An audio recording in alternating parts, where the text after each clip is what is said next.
Bem, galera, mais uma vez aí, professor Leonardo, pelo Gabarito Enem, certo? Lembrando que a gente, para o próximo ano, a gente está com um projetinho bacana aí e vi uma surpresa aí em relação aos professores do Gabarito Enem. Então, espero que a gente já está divulgando algumas coisas pelo Facebook. Pode seguir aí a nossa na verdade, a minha fanpage aí no Facebook, né? A professora Leonardo Felipe, é Biologia do Léo, beleza? Tamo junto. Vamos lá. Agora a gente vai falar um pouquinho, ainda dando prosseguimento ao extensivo, a gente vai agora entrar na fisiologia humana. Então a gente começa essa brincadeira falando sobre o sistema locomotor. Então a gente vai falar inicialmente sobre o sistema esquelético e posteriormente sobre o sistema muscular. Então vamos lá. Vamos dar início a essa empreitada super maneira, né, que é o sistema locomotor. Figurinha bonita. A gente está vendo aqui, então, as estruturas musculares, né, do indivíduo em movimento. Todo movimento que ocorre no nosso corpo é dado pelos músculos, né, seja ele liso, estriado cardíaco, estriado esquelético, é o que a gente vai discutir no último momento da aula. Então, lembrando que se o corpo está se movimentando, é porque tem músculo envolvido na brincadeira, beleza? Bem, então, algumas funções aí do sistema locomotor, basicamente, né, a principal função do sistema locomotor é a questão de movimento do corpo, certo? Então, além de movimentar o corpo, através do sistema esquelético, que forma o arcabouço do nosso corpo, né, nos mantém ereto, por exemplo, que nos mantém estruturado, né, o sistema locomotor, que é o sistema muscular, juntamente com o sistema esquelético, com todas as suas estruturas, favorece para que haja essa estruturação do nosso organismo, do nosso corpo. Se não, tinha um professor meu, falecido professor Adilson, né, no meu ensino médio, que falava o seguinte: se não existisse internamente nossa estrutura esquelética, nós seríamos como lesma, né? Lesma faz parte de um grupo chamado de molusco e a principal característica desse grupo é corpo mole. Então nós teríamos o corpo mole se não houvesse a estrutura esquelética. Uma pincelada aí num detalhezinho importante, que existem dois tipos de esqueleto, na verdade, o endoesqueleto e o exoesqueleto. O endoesqueleto é o nosso esqueleto, que é o esqueleto interno. E o exoesqueleto é o esqueleto do filartrópoda, aquele esqueleto externo. Toda a estruturação do organismo, no caso desses animaizinhos, ocorre mediante a estrutura externa. Isso dificulta o crescimento do animal. Então o animal cresce através de um processo chamado de muda ou equidise, que é o seguinte: o cara cresce, a estrutura fica menor, ele sai de dentro desse esqueleto e cria outro. Na verdade é uma armadura, que não é o que acontece no nosso caso. No nosso caso, o nosso esqueleto é interno. Então, curiosamente, no filartrópoda, pés articulados, lagosta, camarão, barata, mosquito, formiga, essa galera apresenta musculatura revestida pelo esqueleto. Então, é totalmente diferente o movimento. No nosso caso, o nosso músculo reveste o osso. Então, é ao contrário do indivíduo que apresenta o exoesqueleto. Então, nós temos o que nós chamamos de endoesqueleto, ok? E, como a gente está falando da fisiologia humana, a gente só deu uma pincelada aí no exoesqueleto, mas o nosso alvo principal é o endoesqueleto, que faz parte do sistema locomotor.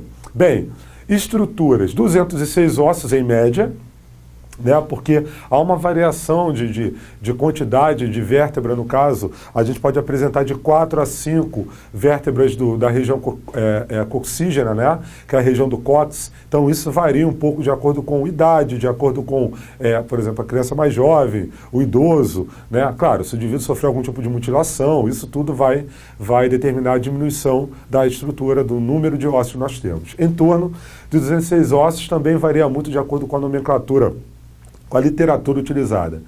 Geralmente, a maior parte das literaturas de fisiologia e anatomia estipulam que são 206 ossos. E 650 músculos, né? Então nós temos mais músculos do que ossos, beleza? E além de toda a estrutura esquelética e de toda a estrutura muscular, também compõe o sistema locomotor as articulações, com suas cartilagens, os ligamentos, que são estruturas que ligam osso a osso, favorecendo maior juntura entre as estruturas. Lembrando que essa junção pode ser chamada de articulação, juntura, ok?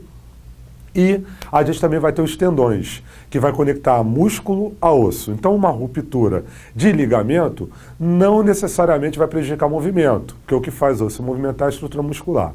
Já uma ruptura de tendão, a viabilidade de impedir movimento é maior. né? Isso porque a gente também tem os músculos que apresentam 3 tendões, um tendão. Se for um tendão só, a casa caiu, o cara vai ficar sem movimento na estrutura esquelética. Quem se mexe não é osso, é músculo.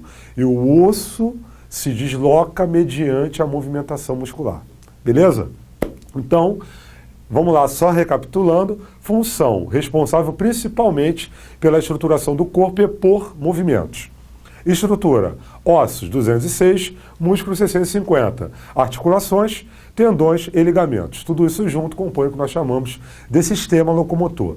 Também podemos estudar esse sistema separadamente, sistema esquelético e sistema muscular. Eu achei maneiro juntar e chamar essa brincadeira aí de sistema locomotor. Juntando, né, ganhando aí um tempo, né, encurtando o conteúdo, não em matéria de informação, mas encurtando a nomenclatura e a brincadeira, né? Vamos lá. Continuando. Sistema esquelético, uma figura fazendo um movimento, toda a estrutura muscular se movimentando para que haja o deslocamento da estrutura esquelética, né? Então, o esqueleto é responsável pelo arcabouço, pela forma, certo? E a estrutura muscular pelo movimento. Aqui nós temos, então, a divisão do sistema esquelético, ok? O esqueleto, ele vai se dividir, o esqueleto dos vertebrados, no caso, se divide em 2, né? Principalmente em 2. Vai apresentar o eixo central e os apêndices. O eixo central a gente vai chamar de esqueleto axial. E o esqueleto axial é composto pelos ossos do crânio, pelos ossos da coluna vertebral, pelos ossos da costela e externo, nesse caso com S, certo? E somente. Bem, então o que nós chamamos de esqueleto axial, ossos do crânio, ossos da coluna vertebral, costelas e externo, lembrando que esse externo é com S, né? Externo com X é de fora. Esse externo é uma estrutura óssea chamada de externo e se escreve com S. Aqui nós observamos também que fora, na maioria da literatura de anatomia, esses ossinhos, né, que incluem os ossos que nós chamamos vulgarmente de bacia pelo formato de cúpula, que esses 6 ossinhos formam, na verdade 6 ossões, né? Nós temos aqui os ossos que formam a cintura pélvica. E aqui nós temos os ossos que formam a cintura escapular. Aqui são 6 e aqui são 4, né? 2 de cada lado, cintura escapular, e 3 de cada lado, cintura pélvica, que a gente vai ver isso mais para frente. Forma uma estrutura chamada de cinturas. Então, embora nós comumente achamos que nós temos uma cintura, fica nessa região aqui, na verdade nós temos 2 cinturas, cintura escapular e cintura pélvica.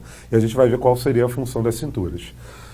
Já o esqueleto apendicular é formado pelos ossos dos membros superiores, vai formar os braços, né, punho e mãos, e aqui os membros do esqueleto inferior, né, que é formado pelos ossos da coxa, da perna e tornozelo e falanges, enfim, a gente vai estudar isso mais a fundo à frente. Então, lembrando que nós temos o esqueleto axial, que forma o eixo central do corpo, crânio, coluna vertebral, costelas externo, e o esqueleto apendicular, ossos dos membros superiores e ossos dos membros inferiores.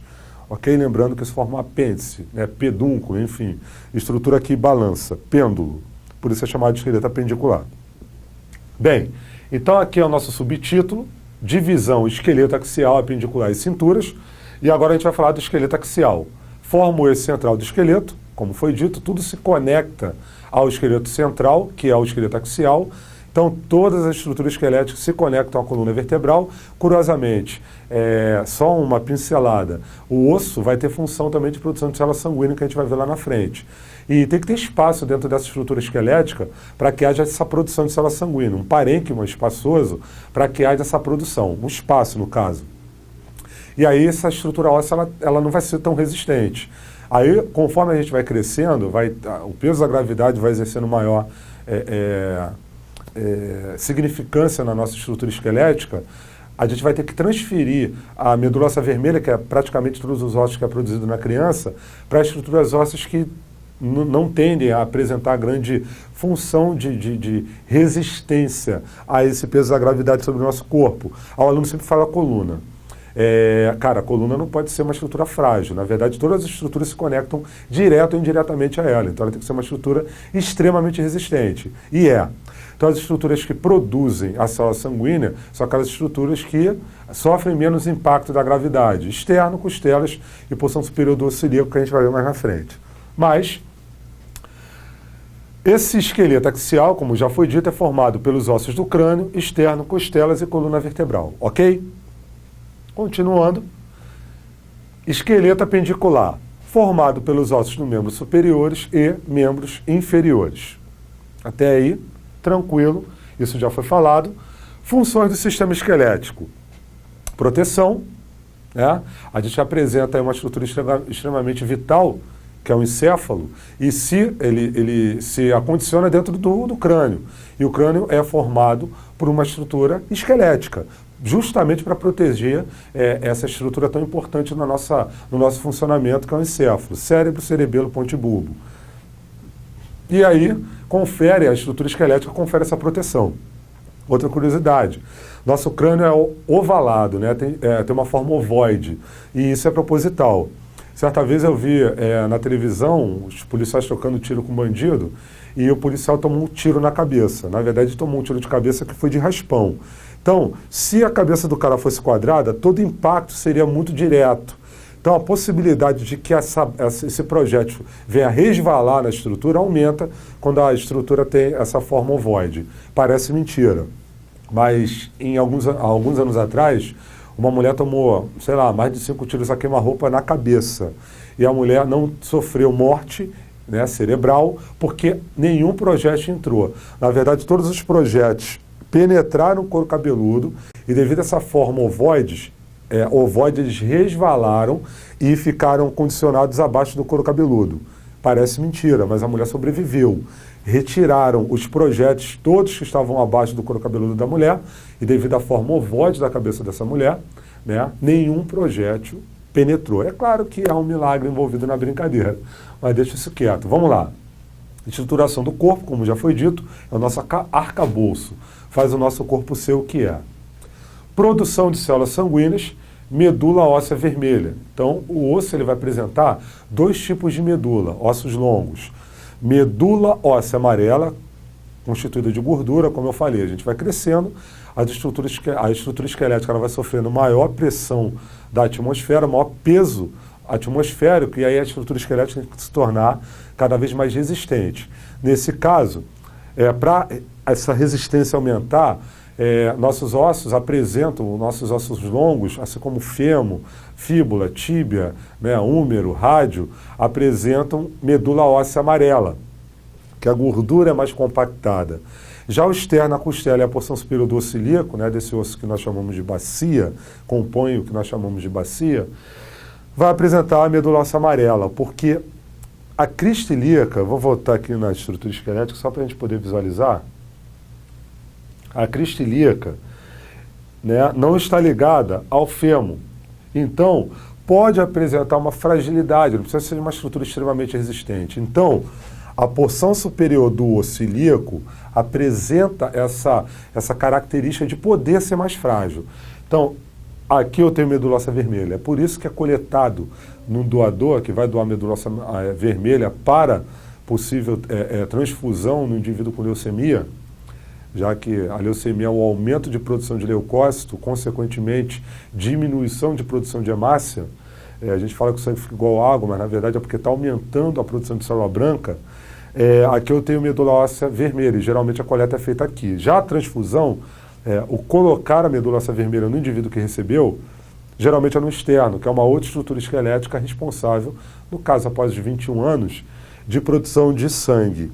E as costelas também, que embora componham a caixa torácica, que, né, armazenam, protege ali órgãos vitais, como é o caso do pulmão, dos pulmões e do coração. O coração é um órgão extremamente vital, chamado de órgão-alvo, assim como o cérebro, enfim, fígado. E aí as costelas aqui estão protegendo. Então, após os 21 anos, eu vou encontrar a medula óssea vermelha produzindo sangue no externo, das costelas e na porção superior do osso ilíaco. Claro que na base não, porque a base se conecta ao fêmur. Se fosse uma estrutura frágil, iria ser quebradiço. Vamos lá. Show. Produção de células sanguíneas, armazenamento de cálcio e fósforo. Aí tem um detalhe extremamente significativo. O aluno ele acha que o cálcio existe para endurecer o osso. Negativo. A principal função do cálcio é executar a contração muscular. O músculo precisa de cálcio para contrair, para sofrer movimento. Então é muito mais importante o cálcio estar no sangue para fazer o coração bater do que o cálcio estar no osso para fazer com que ele endureça. Porém, uma das funções do osso é armazenamento de cálcio. Consequentemente, devido a esta característica, o osso acaba criando uma característica de dureza, ok? Porque, embora seja um tecido conjuntivo, né, com muita substância fundamental amorfa, que a gente vai chamar nesse caso de matriz óssea, a matriz óssea do osso é extremamente calcificada. Então, o cálcio vai determinar a dureza da estrutura. Porém, quando necessário, isso foi dado ao vivo para vocês no projetinho da UERJ que nós fizemos aqui, falando de hormônio, a calcitonina, que é um hormônio produzido pela tireoide, coloca o cálcio do sangue no osso. Já o paratormônio, que é produzido por glândulas presentes na tireoide, chamada de glândulas paratireoides, que produzem paratormônio, o paratormônio tem a função contrária, de tirar o cálcio do osso e botar no sangue, para fazer com que haja a contração muscular, etc. Bem, quando a mulher chega na menopausa, devido à queda de vários hormônios, ela vai ter um problema na produção de paratormônio, aumenta a produção de paratormônio e começa a tirar a remoção de cálcio do osso para o sangue. Isso acaba causando um problema muito sério na estrutura óssea, chamada de osteoporose. E isso causa uma fragilidade no osso, determinando fraturas, né, frequentes principalmente mulher com uma idade avançada. Após a menopausa, isso não é muito raro de acontecer. E também armazenar fósforo. Nesse caso, o fósforo também é extremamente necessário. Produção de ATP, né, adenosina, trifosfato. Produção de membrana celular, né, que é o lipídio, né, e o fósforo. Então, é uma membrana lipoproteica, porque tem proteína, e dupla camada fosfolipídica. Então, o fósforo é extremamente necessário no nosso organismo e o osso, que compõe uma grande parte do nosso corpo, também tem a função de armazenamento de fósforo, ok? Vamos lá. E armazenamento de gordura. No caso, a medula óssea amarela, que vai estar muito presente no fêmur, na medula do fêmur, medula é meio, muito presente também na medula do úmero, do rádio, da fíbula e por aí vai. Continuando, então, cinturas, né? Fechar o sistema esquelético, a gente vai falar das cinturas. Cara, a cintura, às vezes, ela é colocada como parte do esqueleto axial, mas na maioria dos livros de anatomia, a cintura está à parte. Na verdade, a função dela é conectar, né, o esqueleto apendicular ao esqueleto axial. Beleza? Bem, a cintura escapular, ela é formada por dois ossos. Voltando de novo para a estrutura esquelética, não tem problema, a gente volta. Escápula, que fica numa região posterior, e clavícula, que fica numa área anterior. Vamos aprender um macetezinho de anatomia? Toda vez que a gente imaginar uma estrutura óssea, um órgão, toda vez que a gente imaginar, a gente vai ter que imaginar esse cara em posição anatômica, que é a posição fundamental da educação física, onde eu vou ficar na posição, vocês estão vendo o meu tronco, né, superiormente. Isso é uma colocação técnica de anatomia, superiormente, inferiormente, posteriormente, anteriormente, certo? Direita e esquerda também é uma posição, uma condição anatômica, e a gente vai estar nessa condição aqui. Eu vou descrever para vocês como é que eu estou. Eu estou olhando para o horizonte, reto, ok? Estou com o corpo ereto, braços ligeiramente aplicados ao corpo, ou seja, um pouco afastados, não é assim, não é em posição de voo, certo? Pés voltados para frente. Então, imaginaram? Olhar ao horizonte, né? Então, a cabeça voltada para frente, olhando para o horizonte, corpo ereto, braços ligeiramente aplicados ao corpo, palmas das mãos voltadas para frente, é assim, ok? Então a gente está na posição, e pés voltados para frente. A gente está em posição anatômica, também chamada de posição básica da educação física, que é o que está acontecendo aqui. Esse cara tem posição anatômica. Embora as palmas das mãos estejam lateralizadas, poderia, de forma mais correta, estar voltada para frente, ok? Então vamos lá. Nesse caso, eu vou dividir o corpo em duas linhas imaginárias, na verdade, três linhas imaginárias. Quando eu olho anteriormente, que é frente, eu vou usar uma linha chamada de linha sagital ou medial, que corta o corpo no meio, certo? Eu vou usar até uma canetinha aqui, vamos improvisar, ó. Corta o corpo no meio, chamada de medial sagital, corta o corpo nessa posição aqui, ok? Parte superior e inferior, e dessa forma, aqui usando a linha medial sagital, eu vou dividir o corpo em lado esquerdo e lado direito, né? Já usando a linha transversal, eu vou dividir o corpo em porção superior e inferior, certo? Então, como as minhas mãos ficam abaixo da linha que a gente vai chamar de transversal ou plano transversal, o que eu vou ter? Eu vou ter as minhas mãos posicionadas numa porção inferior, ok? Inferior. E, né, a maior parte dos ossos do antebraço numa porção superior, beleza? E se a gente imaginar um indivíduo numa posição lateralizada, isso é só macetezinho, tá, galera? Deixa eu ver se tem alguma... Tem sim. Não vai estar em posição anatômica, mas vamos representar aqui. Se a linha que eu corto um indivíduo no meio, né? Quando o indivíduo está lateralizado, a gente vai chamar de linha coronal, beleza? Essa linha coronal vai separar o corpo em área anterior, a que vem antes dela, frontal, frente, e a posterior, ok? Ou dorsal, costas, beleza? Então, esses planos, vamos improvisar, fazer um bonequinho aqui, que eu costumo fazer para os meus alunos de anatomia.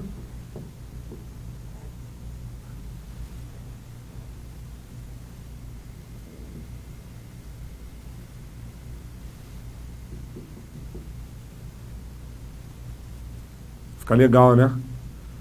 Show de bola. Eu prefiro fazer um bonequinho. Vamos lá. Aqui eu vou dividir então o bonequinho em lado esquerdo e direito. Linha sagital. Aqui a transversal, superior e inferior. Agora, desse lado, eu vou fazer o bonequinho lateralizado. Eu vou fazer o narizinho para a gente entender, ok? Tá aqui, ó. Esqueminha praticamente o mesmo. Eu sei que vocês gostaram. Ih, Léo, ficou legal mesmo esse desenho. Tu é desenhista? Claro que não. A mãozinha do boneco aqui, né, já numa posição diferente.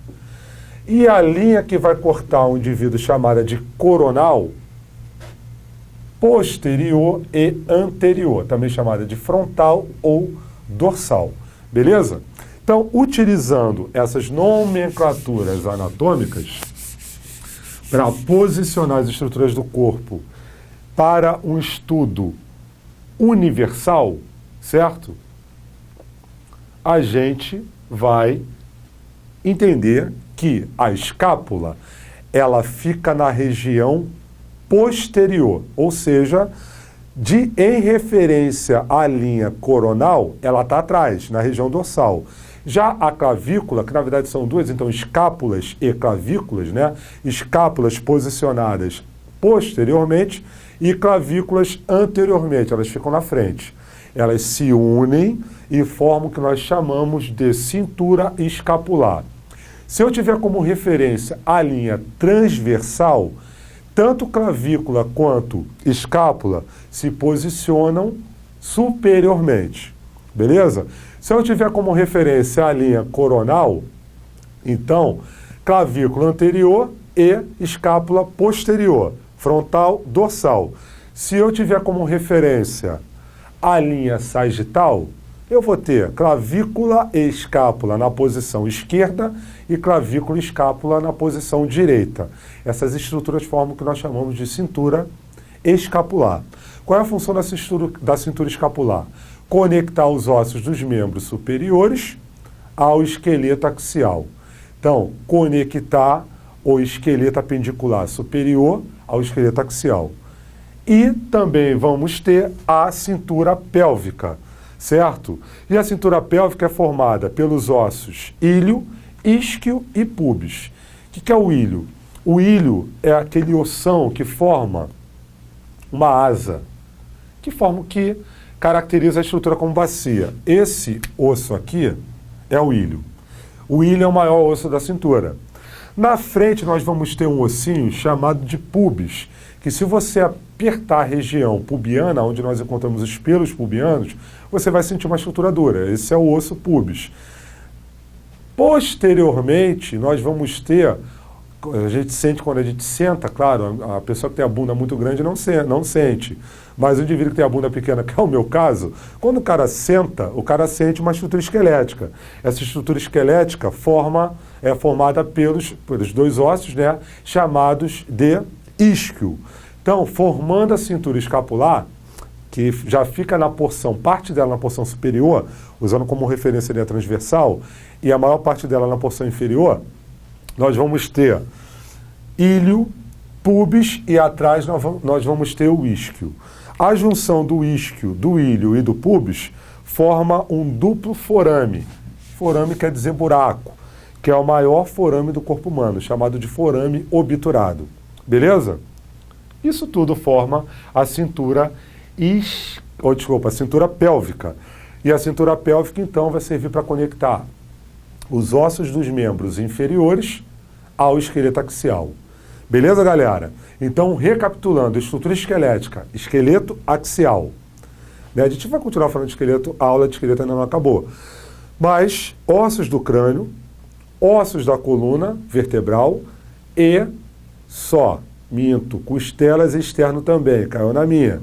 Já o esqueleto apendicular vai ser formado pelos ossos dos membros superiores e ossos dos membros inferiores. Já vamos discutir sobre eles agora, acho que é agora mesmo. Certo? Próximo slide, acho que a gente já vai falar sobre essas estruturas. Ok? Fechou, galera? Além de tendões, além de ligamentos e além das articulações, né, que são compostas por cartilagem, para que não haja atrito de osso com osso. Daqui a pouco a gente vai falar dela também. Ó, antes de falar então das estruturas do esqueleto apendicular, vamos entender como é que funciona a classificação dos ossos. Né? Os ossos se classificam em 4 grupos, de acordo com a forma geométrica da criança. Osso chato, comprimento e largura superior à espessura, tipo uma barra de chocolate.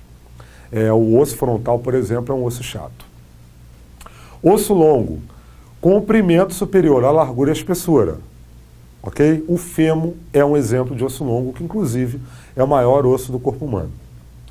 Osso irregular, não tem equivalência geométrica. Então, um osso que não tem forma conhecida na geometria. O exemplo são os ossos que nós chamamos de vértebras. O osso temporal também é um osso irregular, não tem forma equivalente na geometria, ok? E o osso curto, largura, espessura e comprimento são equivalentes. Então é um osso curtinho.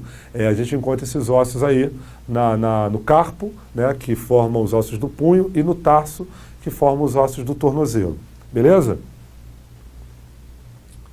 Mudou a coloração, ficou bacana, preto, achei bacana. Articulação. Bem, as articulações, elas são formadas por cartilagem, como eu falei, para evitar com que haja choque de osso com osso, gerando uma dor terrível.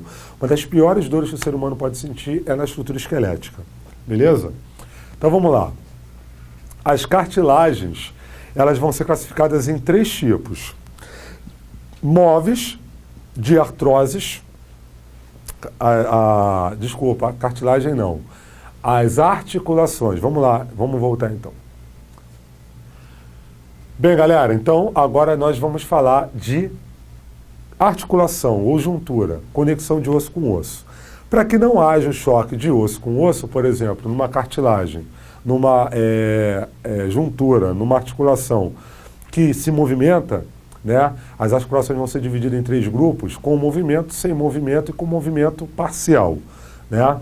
Então, numa de movimento amplo, por exemplo, as articulações dos dedos, né, do joelho, do cotovelo, enfim. há necessidade de uma estrutura que evite choque de osso com osso. E então o Papai do Céu inventou as cartilagens, tecido conjuntivo, né, que vai estar entre os ossos para que não haja atrito entre a estrutura. Havendo desgaste da cartilagem, choque de osso com osso, dores terríveis. Ok? Bom, as articulações elas vão ser divididas em diartroses móveis, ampla movimentação, favorece a movimentação, ou vértebras, né? Entre uma vértebra e outra vai ter ali o disco intervertebral, cartilagem para evitar choque, as articulações dos dedos, enfim, sempre tem ali uma cartilagem para evitar o atrito de osso com osso. Anfiartrose, semimóveis, no caso, as estruturas esqueléticas da cintura pélvica, elas são semimóveis. A menina, quando ela entra na puberdade, se você olhar uma estrutura esquelética de uma menina e de um menino de 5 anos de idade, não há diferença nenhuma. Se você olhar a estrutura esquelética de uma adolescente e de um adolescente, você vai ver que a cintura pélvica da menina, ela alargou. E durante a gestação, a cintura pélvica larga mais ainda. Minha esposa sentia muitas dores na região lombar e mediante ao alargamento, a esse movimento lento, né, porém existente na cintura pélvica. Então os ossos se conectam, ilho, isquio e pubis, e há um favorecimento a esse movimento parcial. Então é por isso que a cintura pélvica da menina larga. É isso que o menino olha, quando olha para mim, a menina passou, o cara deixa ela passar e dá uma olhadinha. Não eu que eu sou casado, é a hora da minha mulher hoje, mas olhava. Aí o cara dá uma olhadinha e ele acha bonito, aquele corpinho violão, a menina com corpinho bonito, mas na verdade, instintivamente ele está imaginando o seguinte: minha cria dentro desse ventre ficaria bem confortável. Então meninas que têm o quadril largo atraem mais a atenção dos meninos. Isso é uma adaptação, a gente chama de seleção sexual. A menina com quadril mais estreito, ela não atrai tantos machos, né? Viabilizando menor possibilidade de reprodução. Já as meninas de quadril mais largo atraem mais os machos, viabilizando maior possibilidade de reprodução. Beleza? Vamos lá. E as sinartroses, que são articulações imóveis. O exemplo são as articulações do crânio, né? São as articulações que não apresentam movimento em momento algum. Beleza? Continuando, então, aqui está, como eu falei para vocês, nós temos algumas articulações aqui no crânio, né? Então nós temos aqui, eu não sei se eu vou lembrar de todas, mas a gente tem entre os parietais, que são os ossos laterais do crânio, nós vamos ter entre os parietais o que a gente chama de cintura, deixa eu ver se eu lembro, hein? Cintura, viajei, articulação, né, que é uma articulação chamada de articulação sagital. A mulher, que lembrei. Aqui, né, entre os parietais e o frontal, nós vamos ter uma articulação chamada de articulação, deixa eu ver se eu lembro, coronal. E entre os parietais e o occipital, nós vamos ter uma articulação chamada de, essa é sinistra, deixa eu ver se eu vou lembrar, articulação lambidoide. Essa é difícil, né? Por isso que eu levei um tempinho. Aqui, então, a articulação é chamada de coronal.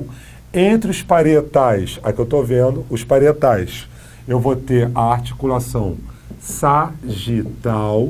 E entre os parietais e o occipital, eu vou ter a articulação lambidoide.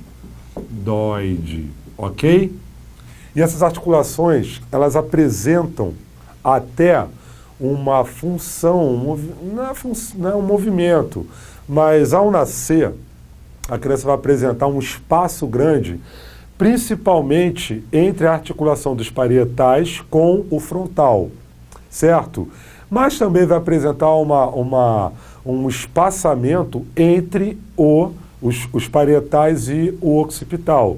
Então, a gente vai chamar isso de fontanela, conhecida vulgarmente como moleira. Aqui, né, a moleira e aqui a moleira. São as fontanelas, certo?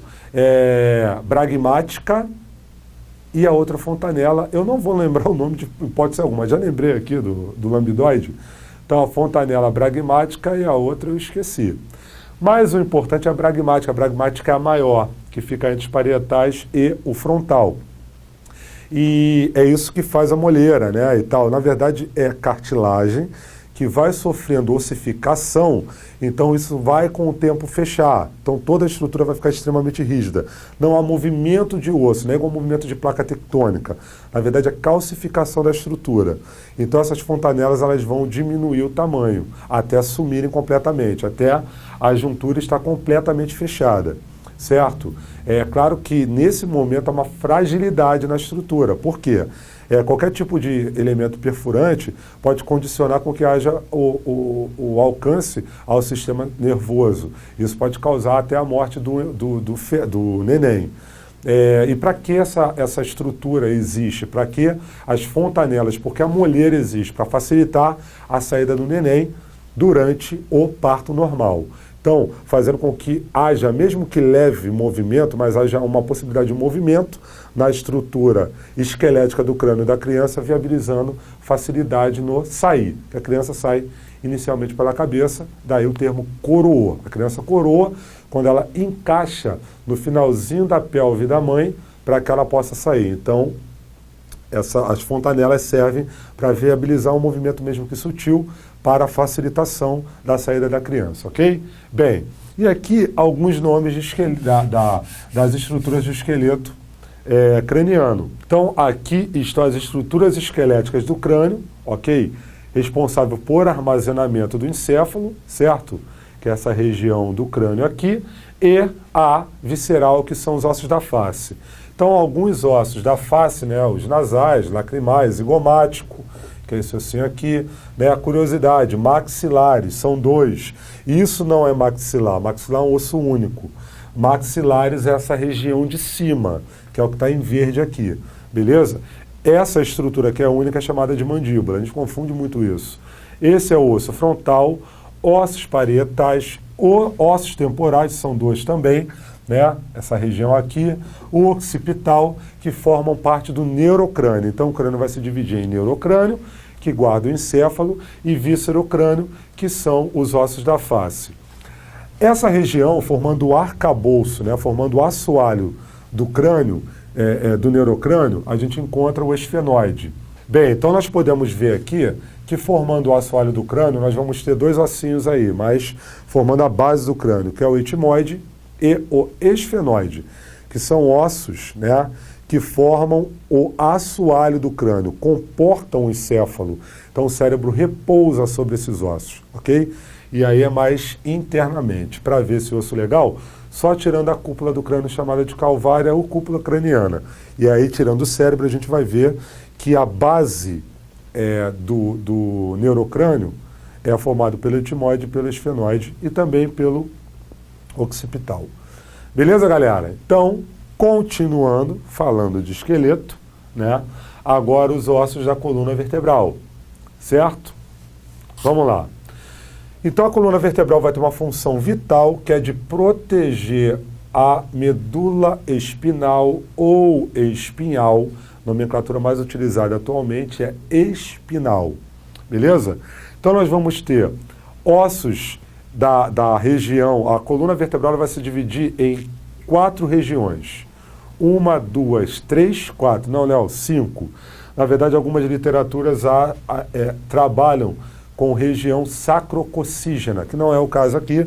Então aqui a divisão está de fato em 5 regiões. 1, 2, 3, 4, 5. Que é a região cervical, torácica, lombar e sacral e coccigiana. Eu vou trabalhar com a sacrococcígena, ok? Vou juntar isso daqui e vou fazer uma estrutura só. Vamos lá. Eu nunca sei, o aluno me pergunta, Léo, quantas vértebras nós temos? Eu sempre somo, né? São 7 vértebras cervicais, primeira vértebra chamada de atlas e a segunda chamada de axis, ok? O resto é tudo vértebra, mais 12 vértebras torácicas, beleza? Mais 5 vértebras lombares, mais 5 vértebras sacro ou sacrais, são vértebras fusionadas, mais de 3 a 4, eu vou jogar 4 vértebras coccigianas, ok? Então vamos somar tudo. 7, 12, 5, 5, 4, 14, 26, 27, 28, 29, 30, 31, 32. Em média, nós temos 32 vértebras, donde 7 cervicais, 12 torácicas, 5 lombares, 5 sacrais e de 3 a 4 coxigiana, que são as vértebras finais, que é o que a gente chama de resquício de cauda, que nós apresentamos. Ah, Léo, agora eu entendi o termo C1 a C7, T1 a T12, L1 a L5. Bem, o indivíduo sofreu uma lesão, essa lesão tornou o indivíduo paraplégico na L5, ou seja, na quinta vértebra lombar. Na C7, ou seja, na sétima vértebra cervical. Na L2, ou seja, na segunda vértebra lombar. Na T4, ou seja, na quarta vértebra torácica. E por aí vai. São termos utilizados na área médica, porque o médico, na verdade, quer falar em códigos para que você não entenda o que ele está falando. Ok? Curiosidade. Curvatura, curvatura, curvatura, curvatura. Eu acho mega engraçado quando o indivíduo chega para mim e fala assim: eu tenho lordose, eu tenho cifose. Aí eu chego para o candango e falo assim: eu também. Não, mas eu tenho problema de coluna. Então você tem hiperlordose ou hipercifose, ok? Por quê? Tendo uma visão lateralizada da coluna, nós observamos que a coluna apresenta curvatura naturalmente, ok? A curvatura em C, que a gente chama de curvatura primária, que é a primeira curvatura que nós adquirimos ao surgir a coluna vertebral, na forma embrionária, né, a gente vai chamar de cifose. Nós apresentamos cifose na região torácica, nós apresentamos cifose na região sacrocoxigiana, ok? Ou lordose. Nós apresentamos a curvatura lordose na região cervical e também apresentamos na região lombar. Qual é a função dessa curvatura, Léo? Diminuir o impacto. Se nossa coluna fosse completamente reta numa visão lateralizada, por lei, toda a energia desse salto foi condicionada numa única área. A probabilidade de fratura é gigante. A partir do momento que eu crio curvaturas, eu distribuo em 4 pontos essa energia do salto. Probabilidade de fratura diminui. Agora, se eu tenho uma visão de curvatura numa visão anterior, ou seja, o cara está de frente, ou o cara, numa visão posterior, o cara está de costas, se o maluco apresenta curvatura na coluna, numa visão anterior ou posterior, aí o indivíduo tem uma patogenia, né, de coluna. O indivíduo tem o que nós chamamos de escoliose. Lordose e cifose não são doenças de coluna. Escoliose sempre. A curvatura numa visão lateralizada, normal. Cifose torácica, sacrocoxigiana, lordose cervical e lombar. Ok? Como é que tu lembra disso, Léo? Cifose, eu lembro de C, né? C, e lordose eu lembro da região lombar. Como eu sei que a curvatura da cervical é igual à da lombar, então, né, a gente vai chamar de lordose. Como eu sei que a da torácica é igual à da sacrocoxigiana, a forma de C, eu vou chamar de cifose, ok? 4 curvaturas. Se a visão é anterior ou posterior e há uma curvatura, a gente vai chamar isso de escoliose. Isso é doença. Léo, então, quando que eu posso dizer que eu tenho uma patogenia de coluna utilizando o termo lordose e cifose? Nunca. A não ser que eu use o termo hiperlordose ou hipercifose, que é uma curvatura acentuada. É claro que eu diminuo a distribuição, né, da energia no caminhar e tal, no peso do corpo, e aí eu vou apresentar dores de coluna, etc, etc. Ok? Outro detalhe da coluna. Entre as vértebras tirando a região sacrocoxigeana, que é uma área de vértebras fusionadas, ou seja, foram soldadas naturalmente, eu vou ter nas outras vértebras, eu vou ter cartilagem entre elas, né? Essa cartilagem é discoide, ela é chamada de disco intervertebral, ok? E para que haja a diminuição, como as curvaturas fazem a mesma coisa, para que haja a diminuição do impacto, né, exercido através de algum movimento sobre a coluna, evitando com que haja atrito de vértebra com vértebra. Léo, havendo desgaste, dores de coluna terrível. Dores de coluna terríveis, ok? Então, resultado, o indivíduo sofrerá dores e, nesse caso, ele pode colocar o que nós chamamos de prótese de disco intervertebral. Toda cirurgia de coluna vertebral é extremamente complexa, né? Então, às vezes, o indivíduo prefere nem fazer a equipe cirúrgica para evitar com que haja algum tipo de prejuízo, dano à medula espinal, determinando paralisia nos membros do indivíduo, ok? Bem, galera, de coluna é isso. Continuamos falando de osso.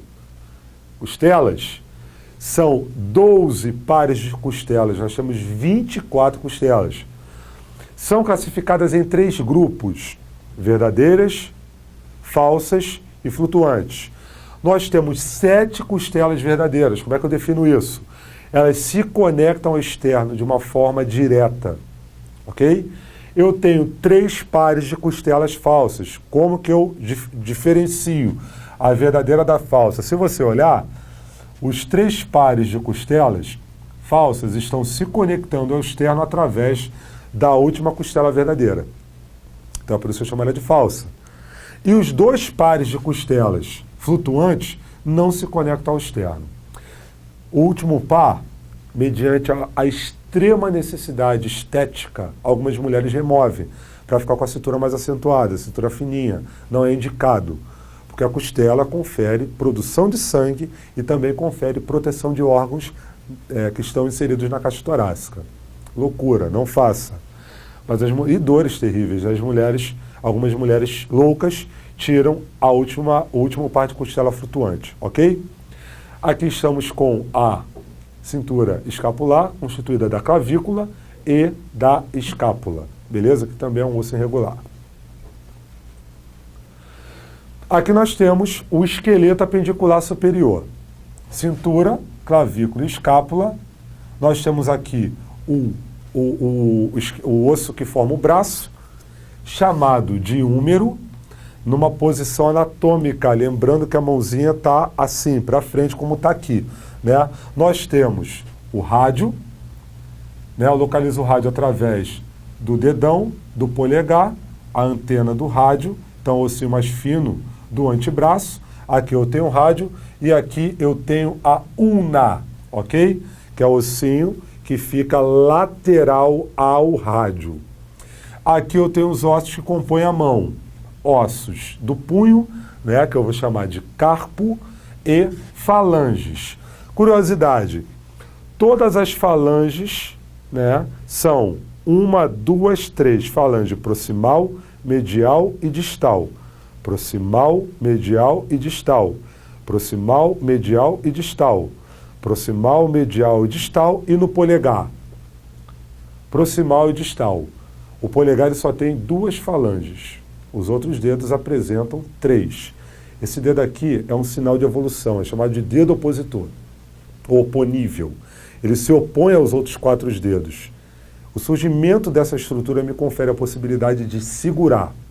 Mediante ao surgimento da capacidade de segurar, isso me tornou capaz de criar armas, objetos diversos, ok? Diferente de nossos ancestrais que não tinham o dedo opositor, dificultando a mobilidade do indivíduo no meio. Então, o dedo opositor é extremamente importante dentro de um contexto evolutivo. Beleza? Membros superiores. Esqueleto apendicular dos membros inferiores. Eu tenho aqui o ilho, o pubis e o isquio, formando esse buraco, que é o forame obturado. Do outro lado eu também vou ter o forame obturado. E aqui eu tenho o osso sacro coxigeano, está junto com o cóccix, vértebras fusionadas, faz parte da coluna vertebral. O maior osso do corpo humano, fêmur, curiosidade, fraturei a perna. Então você fraturou a fíbula ou a tíbia. Não, fraturei a perna, fraturei o fêmur. Não, então você fraturou a coxa. É claro que isso não numa colocação popular. Isso numa colocação técnica. Se o cara fraturou o fêmur, ele fraturou a coxa. Ok? Se o cara fraturou o braço, o cara fraturou o húmero. Se o cara fraturou o rádio, ele fraturou uma estrutura do antebraço. Beleza? E a estrutura mais fininha é chamada de fíbula, antigamente chamado de perônio. Aqui é perna de fato. Essa é a tíbia. Uma fratura na fíbula, uma extração da fíbula confere falta de equilíbrio, né? uma falta de condição de posicionamento do cara, mas não vai impedir com que o cara caminhe, porque a principal estrutura da perna é a fíbula. A tíbia, desculpa, é a tíbia. A fíbula, a remoção dela não confere nenhum tipo de problema mais grave. É claro que tira a estabilização do corpo, então é melhor tê-la. E aqui nós vamos ter os ossos do tornozelo, formados pelos ossos do tarso e as falanges. As estruturas dos membros superiores e inferiores são muito parecidas, né? Enquanto eu tenho aqui o polegar, eu vou ter o hálux, que é o dedão do pé. E assim como no polegar, o hálux também vai apresentar só duas falanges, a proximal e a distal. Já os outros dedos dos pés apresentam 3 falanges, proximal, medial e distal, ok? Proximal porque fica mais próximo à linha medial. E distal porque fica mais distante à linha medial. Lembrando que o indivíduo sempre posicionado na chamada posição anatômica, ok? Ligamentos. Como eu já falei, no sistema esquelético nós vamos ter o ligamento, que é formado por tecido conjuntivo propriamente dito denso, apresenta fibras alinhadas, conferindo resistência e elasticidade a esse tecido. E a função é unir osso a osso. Um amigo meu teve ruptura dos 4 ligamentos do joelho, né? E não inviabilizou do indivíduo se movimentar, porque a lesão foi numa conexão de osso com osso, e não na conexão de músculo com osso. Se o indivíduo tem uma lesão no tendão, aí já é uma outra história. A estrutura esquelética não se movimenta porque o músculo se desconectou do osso, né? Lesões extremamente dolorosas, as duas, certo? Que é uma estrutura muito inervada e confere possibilidade de cirurgia, né? Confere possibilidade de regeneração do tecido. Não havendo uma longevidade no procedimento cirúrgico, pode determinar uma inatividade da estrutura, ok? Então é interessante que a cirurgia seja feita o quanto antes para que haja uma recuperação melhor. O movimento com 100% de qualidade. E aqui, né, eu mostro para vocês os ligamentos, certo? Ó, ligamento colateral medial, aqui é cartilagem, né? Ligamento cruzado anterior, ligamento colateral, ligamento cruzado posterior, certo? Meu colega rompeu 4 ligamentos do joelho e a gente observa bem que o joelho só tem 4 ligamentos. O cara rompeu todos os ligamentos do joelho, mas ele ainda assim apresentava movimentação, ok? O menisco, né, uma cartilagem muito interessante, que os jogadores geralmente tiram parte dele, né, porque causam desgaste, lesão e acabam gerando dores. Então a remoção é uma prática muito comum no ambiente de futebol. O atleta sofre muito, né? Bem, galera, sistema muscular. Vamos dar uma pausa. Pessoal que está gravando, vou beber uma água, daqui a pouco eu volto.